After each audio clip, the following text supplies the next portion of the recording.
اعوذ باللہ السمیع العلیم من الشیطان الرجیم بسم اللہ الرحمن الرحیم الحمد للہ رب العالمین والصلاة والسلام علی سید الانبیاء والمرسلین وعلی آلہ الطیبین الطاہرین اما بعد۔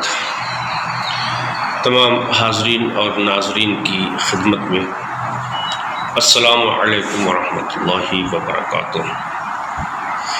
عزیزان، ایک بار پھر ہم آپ کی خدمت میں کچھ اہم مسائل کہ جن کی ضرورت ہر بالغ و عاقل کو رہتی ہے لے کر حاضر ہوئے ہیں، جن میں آج ہم عرض کرنے جا رہے ہیں کہ واجب غسل کتنے ہیں۔ تو ہم آپ کی خدمت میں عرض کریں، یہ مسائل جو ہم بیان کرنے جا رہے ہیں آیت اللہ العظمی سید علی الحسینی سیستانی دامت برکاتہ کے فتاوی کے مطابق ہیں۔ واجب غسل 7 ہیں: غسل جنابت، غسل حیض، غسل نفاس، غسل استحاضہ، غسل مس میت، غسل میت، اور وہ غسل کے جسے انسان نے اپنے اوپر کسی قسم یا منت یا نذر کی وجہ سے واجب کر لیا ہو۔ مثلاً کسی نے یہ کہا ہو کہ اگر فلاں میرا کام ہو جائے گا تو میں غسل کروں گا، تو وہ غسل بھی اس پر واجب ہو جاتا ہے۔ تو یہ 7 غسل ہے۔ تقریباً سب کے کرنے کا طریقہ ایک ہی ہے۔ فقہاء نے لکھا ہے کہ ہر غسل 2 طرح سے ہو سکتا ہے: ترتیبی اور التماسی۔ ترتیبی نل پر جگ وغیرہ سے کیا جاتا ہے، اور التماسی تالاب، دریا یا حوض میں کیا جاتا ہے۔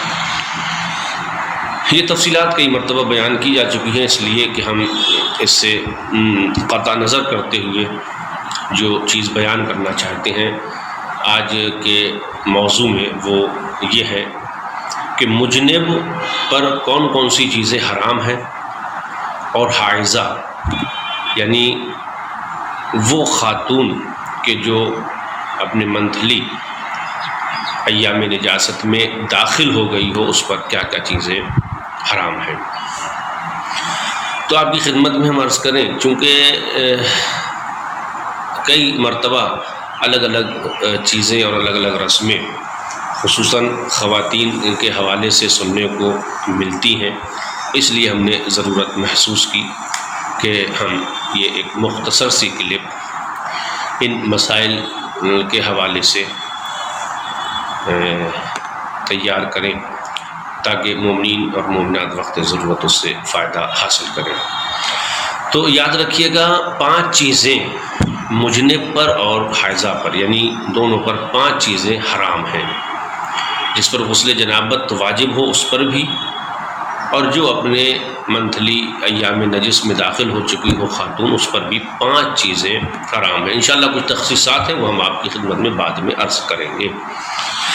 نمبر 1، پہلی چیز جو حرام ہے ان دونوں لوگوں پر، چاہے وہ مرد ہو جس پر غسل جنابت ہو، یا وہ خاتون ہو کہ جس پر غسل حیض واجب ہو، پہلی چیز یہ ہے کہ وہ اپنے بدن کا کوئی بھی حصہ قرآن مجید کے الفاظ یا اللہ تعالیٰ کے نام یا پھر پیغمبروں کے یا پھر معصومین علیہ السلام کے نام کو چھوئے، چاہے وہ نام کسی بھی زبان میں ہوں۔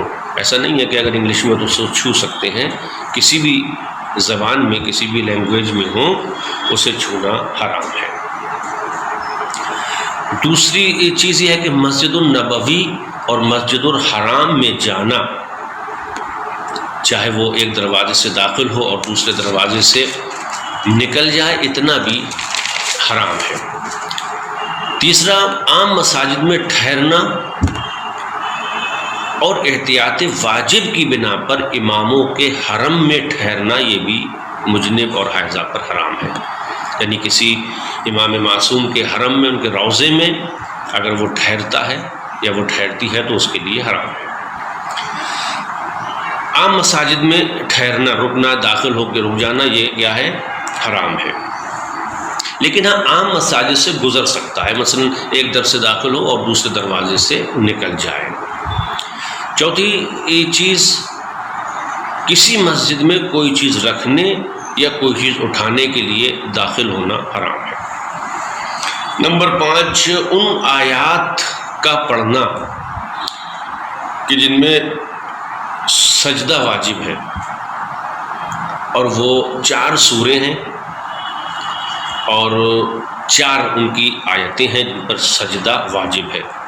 لہٰذا ہم یادداشت کے لیے آپ کی خدمت میں اس کا حوالہ اور آیت نمبر اور سورہ کا نام وغیرہ بتا دیتے ہیں تاکہ ذہن میں رہے۔ نمبر 1، سورہ سجدہ، جسے سورہ الف لام تنزیل بھی کہا جاتا ہے۔ سورہ السجدہ، اس کی 15ویں آیت، اگر کوئی مجنب یا کوئی ایسی عورت کہ جس پر غسل حیض واجب ہے پڑھتی ہے تو اس کے لیے اس کا پڑھنا حرام ہے۔ نمبر 2، سورہ حام میم سجدہ، اس کی آیت نمبر 28، اس کا بھی پڑھنا دونوں پر حرام ہے۔ سورہ والنجم کی آیت نمبر 62، دونوں پر اس کا پڑھنا حرام ہے۔ نمبر 4، سورہ مبارکہ اقرا، اس کی آیت نمبر 19 پڑھنا دونوں کے اوپر حرام ہے۔ یہ وہ چیزیں ہیں کہ جو دونوں پر حرام ہیں۔ البتہ دونوں قرآن پڑھ سکتے ہیں، دونوں دعائیں پڑھ سکتے ہیں۔ قرآن پڑھنا یا دعائیں پڑھنا حرام نہیں ہے، مکروہ ہے۔ قرآن کا اپنے پاس رکھنا یا قرآن مجید کی تلاوت کرنا، اور وہ چیزیں، وہ جگہیں قرآن مجید میں کہ جہاں پر آیات اور حروف نہیں ہیں، اس جگہ کا چھونا مکروہ ہے، حرام نہیں ہے۔ تو قرآن مجید کی تلاوت کی جا سکتی ہے، اور مثلاً وہ جگہ قرآن مجید کی جہاں پر آیت اور حروف نہ ہوں اس کو بھی چھوا جا سکتا ہے۔ اس کا چھونا یا قرآن کا پڑھنا حرام نہیں ہے، یہ چیزیں مکروہات میں آتی ہیں۔ البتہ عورت کے لیے نماز اور اس جیسی عبادت کے لیے وضو یا غسل یا تیمم واجب ہو جاتا ہے، اس کا کرنا حرام ہے جب وہ حالت نجاست میں ہو۔ یعنی عورت جب حالت نجاست میں ہو تو اس کے لیے ہر وہ عبادت کرنا حرام ہے کہ جس کے لیے وضو یا غسل یا تیمم کرنے کی ضرورت ہو، اور اگر جس عبادت کے لیے وضو غسل یا تیمم کی ضرورت نہیں ہو وہ کر سکتی ہے۔ مثلا نماز میت ہے، پڑھ سکتی ہے، اور مرد بھی پڑھ سکتا ہے، اور دوسرے مثلا قرآن مجید پڑھنے کے لیے وضو ضروری نہیں ہے، چھونے کے لیے وضو ضروری ہے، تو قرآن مجید پڑھ سکتی ہے اور قرآن مجید مرد پڑھ سکتا ہے، اس میں کوئی حرج نہیں ہے۔ اچھا، اب ایسی صورت میں جب عورت ایام نجاست میں داخل ہو چکی ہے، اس سے مباشرت کرنا حرام ہے، اور